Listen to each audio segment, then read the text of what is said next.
Magandang gabi po, mga kabigay. Welcome po sa ating Barangay Kapre.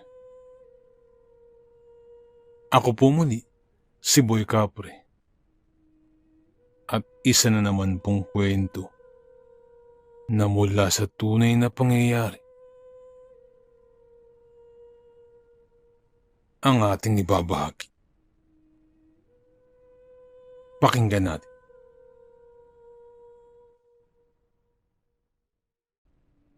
May kaunting ambon noon nang lumabas ng bahay si Leia para bumili sa karinderya ng pagkain para sa kanyang mga pusa.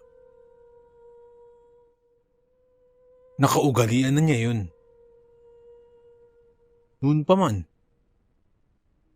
talagang gumagastos siya para sa mga pusang nagsisilbing pamilya na niya. 8 pusa ang inaalagaan niya sa kanyang inuupahang bahay. 5 kulay abuhin at 3 kulay puti. Aling Maring, 2 balot po ng dinuguan at 1 balot po ng sinigang. Sambit ni Leia bago iniabot ang bayad. Leia, sosyal talaga yung mga pusa mo, ano? Sagot ni Aling Maring, nasaksi sa kung paano mahalin Leia ang mga alag. Napangiti na lamang si Leia.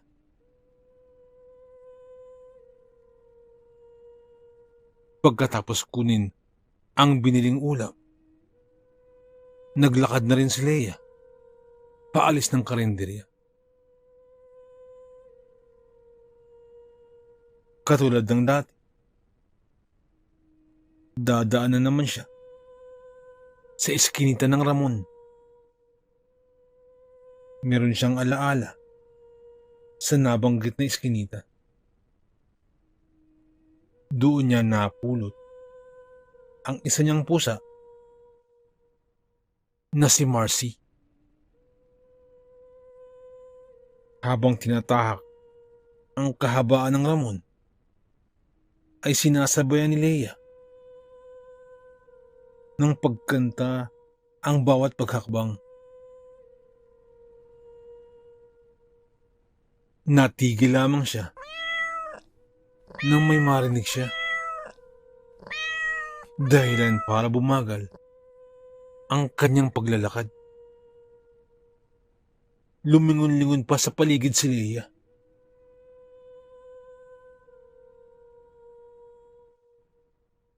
Hindi naman madilim sa iskinita dahil kumpleto at gumagana ang mga ilaw sa poste. Hinanap niya ang kanyang narinig.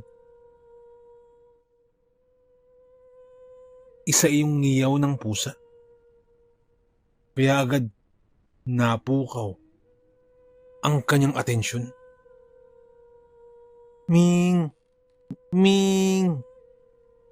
Sambit ni Leia. Ming! Ming! Katulad ng kanyang inaasahan, isang pusang itim ang lumabas mula sa likod ng lumang drum sa gilid. Paulit-ulit ito sa pagngiyaw na parabang may nais iparating. Ming! Ming! Ming! Ming! Ming! Ming! Alam ni Leia na walang balak lumapit ang pusang iyon, kung kaya't siya na mismo ang nagkusang lapitan nito. Hinimas-himas niya ang pusa sa uluhan, katulad ng ginagawa niya sa iba pa niyang mga alaga. Sumilay ang ngiti ni Leia nang tumugon ng pusa sa bawat paghawak niya sa ulo. Naramdaman niya ang pagiging malambing nito na naging dahilan para mamuo ang kaunting tuwa sa kanyang kalooban. "Wala ka bang bahay, Ming?" tanong ni Leia. Naging mas malambing ang pusang itim at nagsumiksik pa ito sa kanya. At dahil maawain si Leia, naisip niya na iuwi na lamang ito kaysa magpalaboy-laboy sa kung saan. Kinarga niya ang pusa at masayang umuwi ng bahay. Pagkadating doon, ay nakaabang na agad ang iba pang alagang pusa ni Leia. Ang iba ay nasa ibabaw ng mesa, habang ang iba naman ay nasa gilid ng pintuan. Tahimik lang ang mga pusa. Tila may mga isip na nakatingin sa bagong pusa na karga-karga ng kanilang amo. "Hey guys! May bago kayong kaibigan. May bago tayong pusa. Ito oh, meet your new friends." Bungad ni Leia sa kanyang mga pusa na animoy mga tao ang kinakausap. Inilapag niya ang pusang itim sa sahig.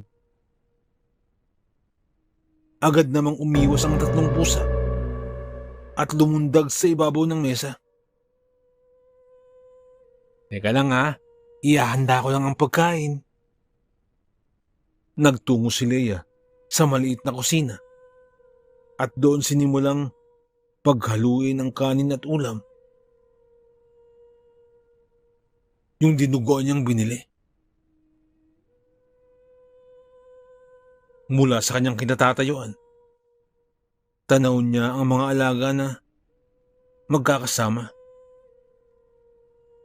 Habang ang pusang itim ay mag-isang nakaupo sa may sahig. Nginitian pa ito ni Leia nang makitang nakatingin ito sa kanyang ginagawa. Matapos haluin ni Leia ang kanin at ulam, ay tinawag na niya ang mga pusa. Nakasanayan na rin niyang sa kusina pakainin ang mga ito. Agad namang nagsipagtakbuhan palapit ang mga pusa at parang gutom na gutom. Nang ilapag ni Leia ang malaking bowl, ay mabilis na nagsalo-salo ang mga alaga niyang pusa. Subalit, may naiiba.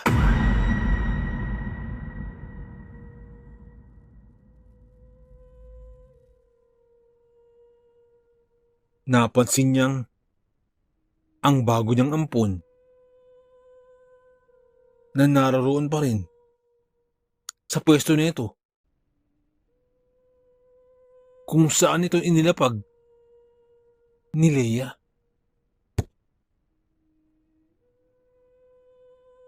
Nakatingin lamang ang pusang itim at nanunood. Tila may isip ito na nag-oobserba ang pusa. Tila minamatyagan ang kanyang kilos. Bawat paggalaw kasi ni Leia ay sinusundan ng tingin ng pusang itim. Sa halip na magtaka, nakuha pang matuwa ng dalaga. Nilapitan niya ang pusang itim at umupo sa harap nito. "May naiisip akong pangalan mo, Ming." Nakangiting sabi ni Leia habang hinahaplos-haplos ang malambot na katawan ng pusa. At dahil kulay black ka, siguro ikaw na lang si Blackie. Alam ko parang sa aso yun pero tatawagin kitang si Blackie. Yan ang name mo. Wala na akong maisip na iba eh. Pero maganda naman, di ba? Sambit pa ng dalaga. Biglang umalis ang pusang si Blackie. Nagtungo ito sa kwarto ni Leia at nagtago sa ilalim ng kama. At dahil ayaw na ayaw ni Leia na pinapasok doon ang mga pusa, ay dali-dali siyang sumunod. At ilang ulit niyang tinawag si Blackie. Subalit hindi ito lumalabas. Blackie, lumabas ka dyan. Bawal ka dyan eh. Sambit pa ni Leia. Sumilip siya sa ilalim ng kama. Ipinasok ni Leia ang kamay niya ron upang abutin si Blackie. Subalit, wala siyang nakapa.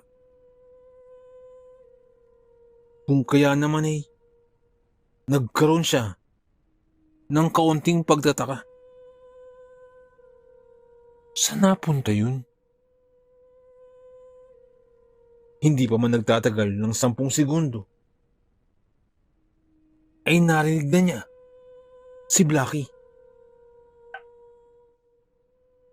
Mabilis na umalis si Leia sa ilalim ng kama at tumambad sa kanya ang pusang itim sa ibabaw ng kama. Habang nakatitig sa kanya, sandali siyang napaisip. Doon niya nalaman na hindi lamang pala kulay nito ang hindi pangkaraniwan. Doon lamang napagtanto ni Leia na hindi lamang pala ang pangalan nito ang hindi pangkaraniwan sa pusa. Maging ang kilos nito. Kakaibang bilis na hindi niya maipaliwanag. Ganun pa man, hindi na yun pinansin pa ni Leia. Kinuha na lang niya si Blackie at inilabas ng kwarto. Inihatid niya ito sa kusina para pakainin, subalit mailap ito sa ibang pusa. Ayaw nitong kumain at mas gusto lamang na panoorin ang iba pang mga pusa. Iyon ang unang pagkakataon na napansin niya ang pagiging kakaiba ni Blackie. Sa mga sumunod na araw, ay lalo pa siyang nagkaroon ng mga tanong. Dumating na sa puntong nagsaliksik siya sa internet para lamang malaman kung anong uri ng pusa ba ang kanyang naampon. Sa tagal na niyang nag-aalaga ng pusa, ay ngayon lamang siya nakatagpo ng katulad ni Blackie, na kung saan-saan sumusulpot at tila may sariling mundo. Sa ilang araw pa lamang na nakakasama ni Leia ang pusa, ay marami na siyang napupuna. Hindi kumakain si Blackie sa gabi. Hindi rin ito nakikihalubilo sa ibang pusa. At may pagkakataon ding nakikita niyang inaaway nito si Marcy. Higit sa lahat, ang pinakapinagtatakahan niya, ngunit kinabibiliban din ni Leia kay Blackie, ay ang kakayahan nitong makapagbukas at makapagsara ng refrigerator.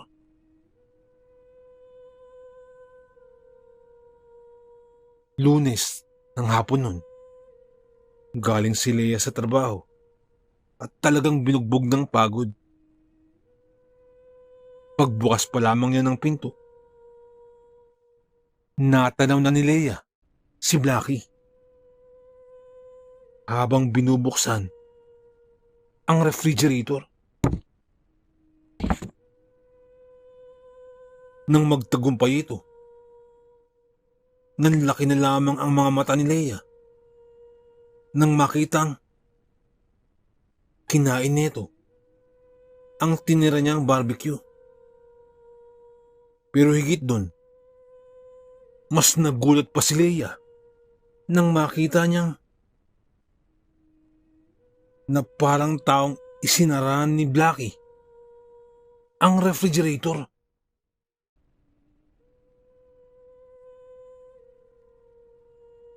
Bahagya pa nga itong tumayo para mas maisara ng maayos ang pinto ng ref. Noong una, ay natuwa si Leia sa pagiging matalin ng pusa. Subalit kalaunan, nag-iiba na ang aura nito sa kanya. Hindi niya sigurado pero parang may nararamdaman siyang hindi niya matukoy-tukoy sa tuwing titingnan siya ni Blackie.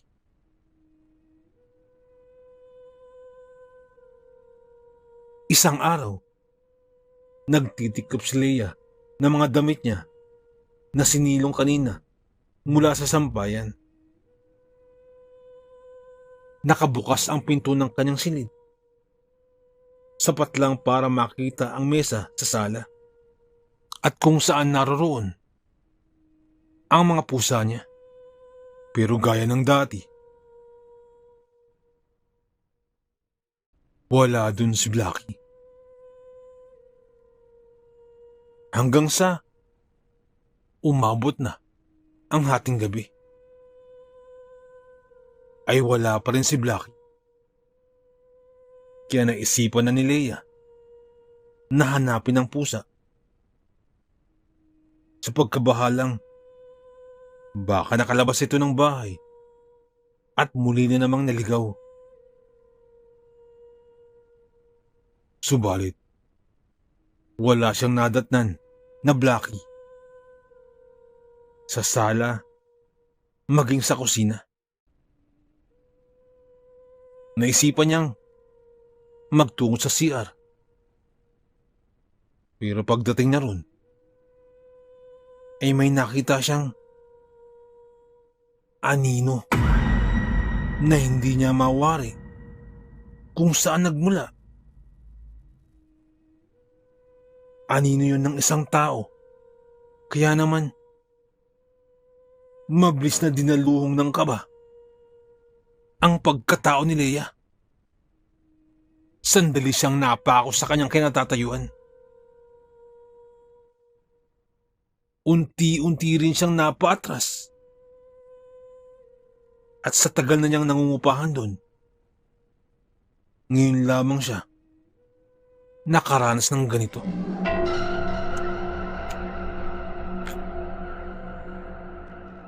At nang makakuha ng lakas ng loob si Leia, kumari pa siya ng takbo pabalik sa kwarto niya. Subalit ganun na lamang ang kanyang pagkagulat nang makita niya si Blackie at nasa ibabaw ito ng kanyang cabinet. Hindi siya sumigaw, pero lalong lumakas ang pagkabog ng kanyang dibdib. at nakatitig na naman sa kanya ang pusa. Ngunit tila iba na ang tingin nito. Ang pagtatama ng kanilang mga mata ang naging dahilan upang maramdaman ni Leia na may hindi tama. Wala siyang naranasang kamalasan sa bahay nila mula nang dumating si Blackie. Ang totoo pa niyan, na-promote pa siya sa trabaho. Ngunit ang tanging nagbago ay ang atmosfera ng bahay. Para bang may mabigat na enerhiya na bumabalot dito at nagdudulot ng pagkabahala kay Leia. Napansin niya rin na parang nagiging matamlay ang iba pa niyang mga pusa. Lalo na si Marcy. Iwas na iwas rin ang mga ito kay Blackie. Hindi niya tuloy maalis sa kanyang isipan na baka may nangyayaring hindi normal sa tuwing wala siya.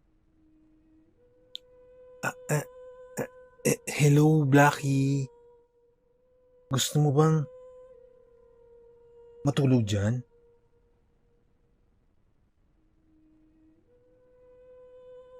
Papilit na tanong ni Leia sa pusa. Ang naging tanging tugon lamang ng pusang itim ay ang lumundag patungo sa kama niya. Umupo ito sa harap niya na parang isang pulis na nag-iimbestiga habang nakatingin ito sa kanyang mga mata.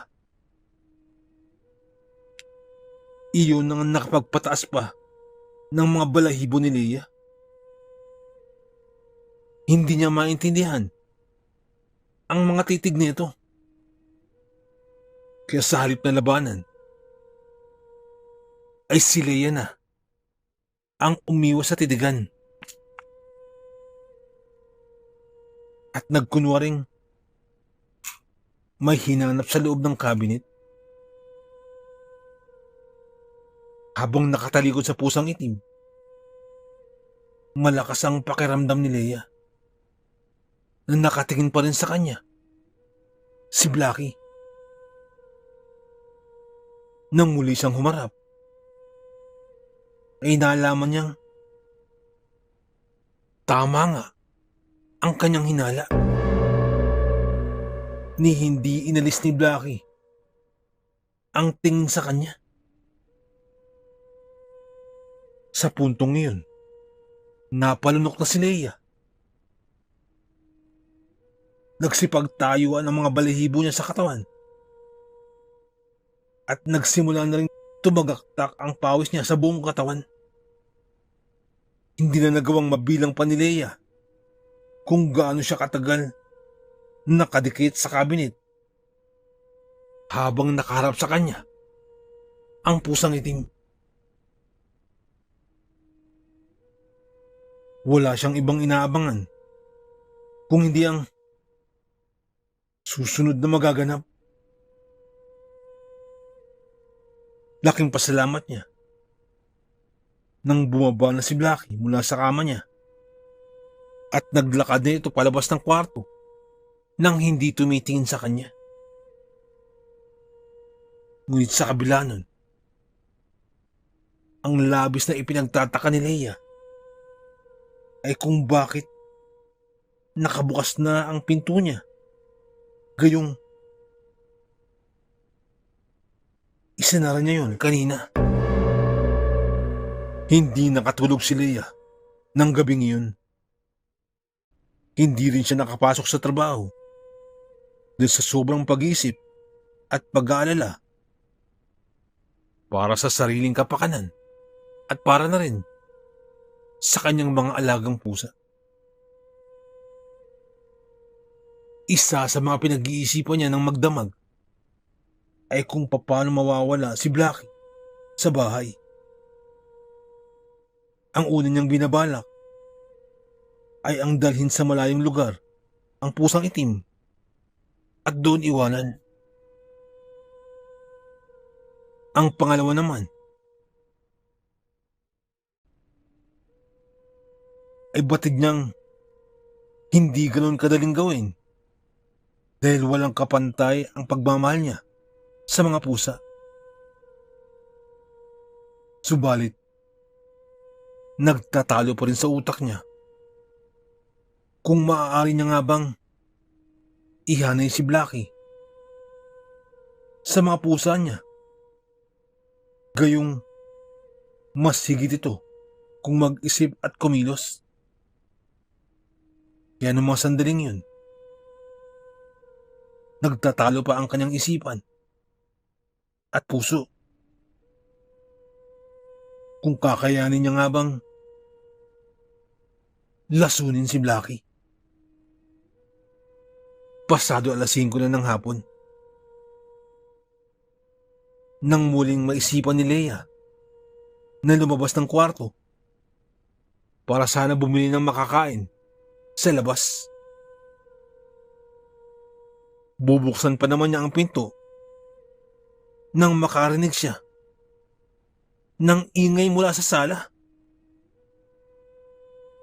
Ingay yun na nagmumula sa nag-aaway o galit na pusa. Mabilis na nagtungo si Leia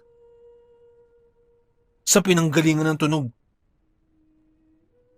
Ngunit isang eksena ang tumambad sa kanya. Nakita niya si Marcy na nasa harap ng ref. Nakahiga ito sa sahig. Humihingal habang naliligo sa sariling dugo.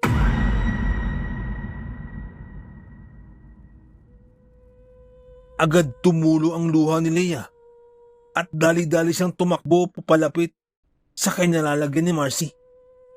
Marcy! Marcy! Marcy! Paulit-ulit na sigaw niya habang hindi malaman kung hahawakan niya ba o hindi ang pusa.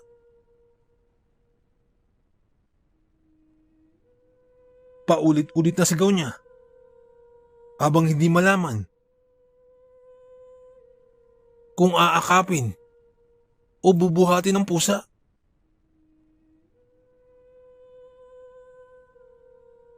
Unti-unting bumagal ang paghinga ni Marcy at makalipas lamang ang ilang sandali, tuluyan na itong namatay. Walang mapagsidlan ng sakit sa nararamdaman si Leia. Umiyak ito ng umiyak. Sa lahat ng kanyang mga alaga, si Marcy ang pinakapaborito niya. Kaya hindi niya matanggap ang pagkawala nito. Pero sa kabila ng pagdadalamhati, ay naroon si Blackie. Nasa gilid ito ng pinto. Nakatingin kay Leia. Subalit, hindi lamang iyon basta tingin. Tila may ngiti na sa muka ang pusang iyon.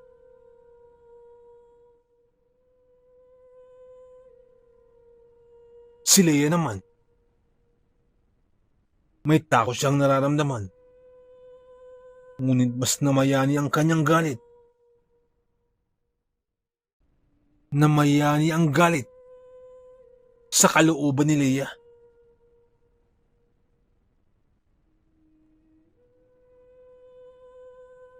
Gigil na gigil si Leia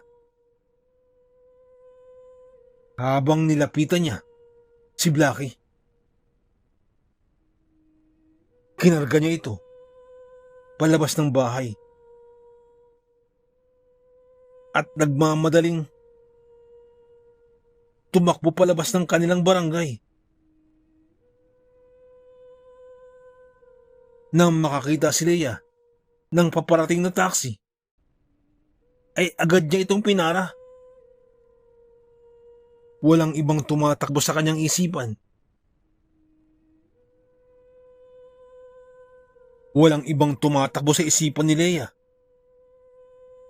nung mga sandaling yun, kung hindi ang itapon si Blackie sa malayong lugar.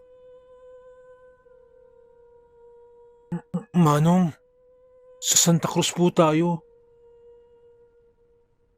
sabi ni Leia sa driver.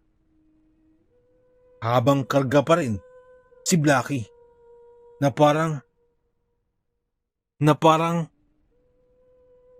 maamong-maamo. Pinaandar na ng driver ang sasakyan. Nakikiramdam naman si Leia kay Blackie habang nasa biyahe sila. Pero himala yatang walang kakaibang ginagawa ang pusa. Hanggang sa halos 1 oras na ang lumipas. Habang nasa biyahe sila at nananatili pa rin normal si Blackie. Kagayang-kagaya nung una niya itong makita sa iskinita ng Ramon. Dahil dun, nagkaroon ng puwang ng pagtataka sa utak ni Leia. Pero mas pinagtuunan niya ang kanyang plano. Kinakailangan niyang magtagumpay siya sa ngalan ng pagkawala ni Marcy. Manong, pakihinto po, sambit ni Leia nang may nadatnan silang ilog. Ining, wala pa tayo sa Santa Cruz, sagot naman ng driver.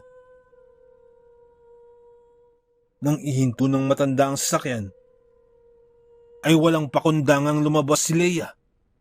Bit-bit ang pusang itim. Ni hindi niya kinausap ang driver. At mabilis na lumapit sa gilid ng kalsada. Doon niya itinapat si Blackie sa pwesto kung saan diretsong mahuhulog ang pusa sa may ilog. Binitiwan ni Leia si Blackie sa ilog. Kitang-kita niya kung paano magkakampay ang pusa at lamunin ito ng tubig baha sa rumaragasang tubig sa ilog. Pagkatapos nun, nagpahatid na si Leia sa taxi driver pabalik sa bahay nila. Magkahalong tuwa at lungkot ang naramdaman ni Leia. Tuwa dahil sa wakas, babalik na rin sa dati ang masigla niyang buhay. At lungkot rin dahil sa kauna-unahang pagkakataon, nagawa niya yun sa pusa. Matapos ang pangyayaring yun, ay nakahinga na ng maluwag si Leia. Pero hindi niya pa rin maiwasang isipin si Marcy at kung paano ito namatay. Nakita niya kasing may malaking hiwa sa bandang leeg nito, si Marcy, at ganun din sa tagiliran ng katawan. Muli ay pumatak ang mga luha ni Leia na sinundan pa ng paghikbi. Mahal na mahal niya ang alagang pusa niyang yun. Sila ang nagsisilbing pamilya niya mula nang bumukod siya sa kanyang mga magulang. Hanggang sa makabalik si Leia sa kanilang lugar at hindi niya pa rin makalimutan ang kanyang ginawa.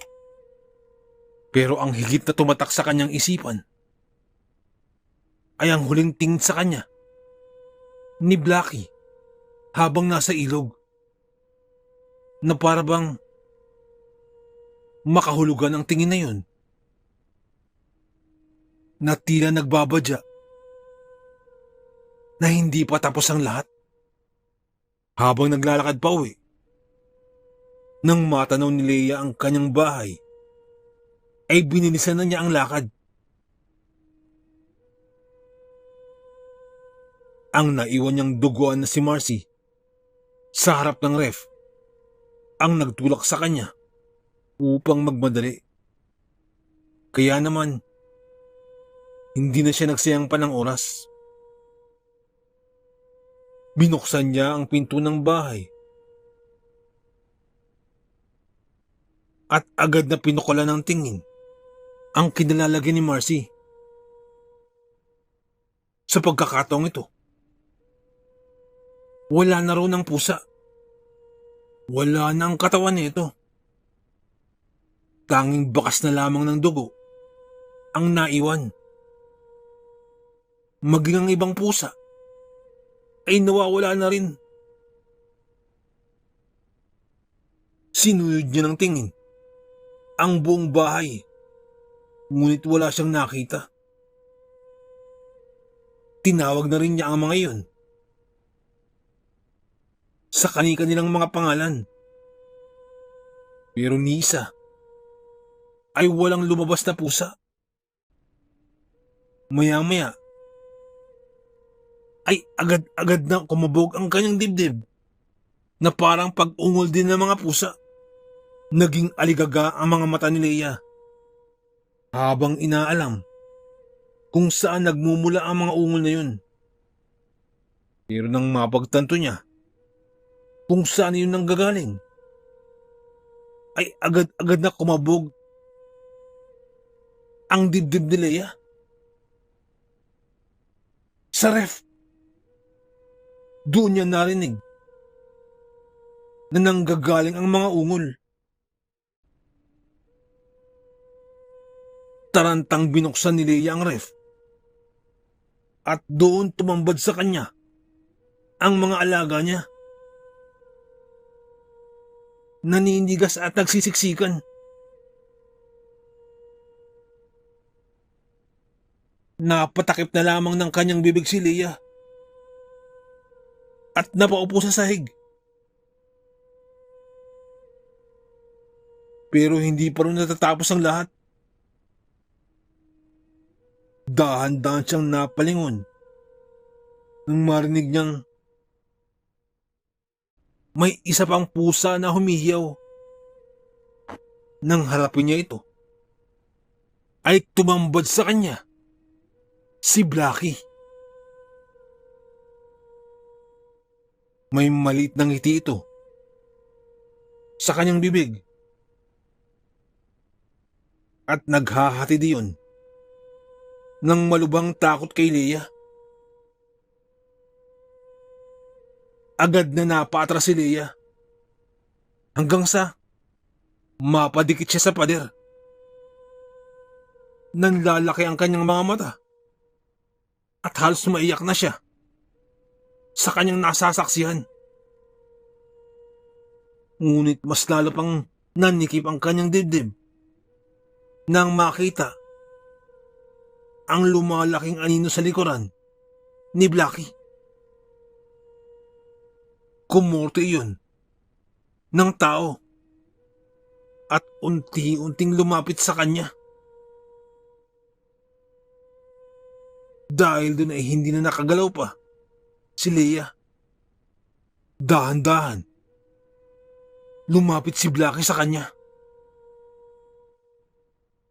At ipinikit na lamang ni Leia ang kanyang mga mata at nag-aantay kung ano man ang susunod na mangyayari. Ang huli niyang naramdaman ay isang matulis na bagay na bumaon sa dibdib niya nang kung ilang beses ni hindi na niya mabilang dahil sa sobrang sakit na unti-unti sa kanyang pagkawala ng malay. At sa kanyang muling pagdilat, nakakita siya ng isang lalaki. Nasa gilid ni Blackie. Puyat lamang ang pangangatawan nito. Subalit, namumula ang mga mata. At bukod pa riyan, nakakatakot. Ang mga sungay nitong gaya sa kambing. Noon lamang nalaman ni Leia na ang pusa na kanyang inalagaan ay pagmamay-ari ng isang demonyo.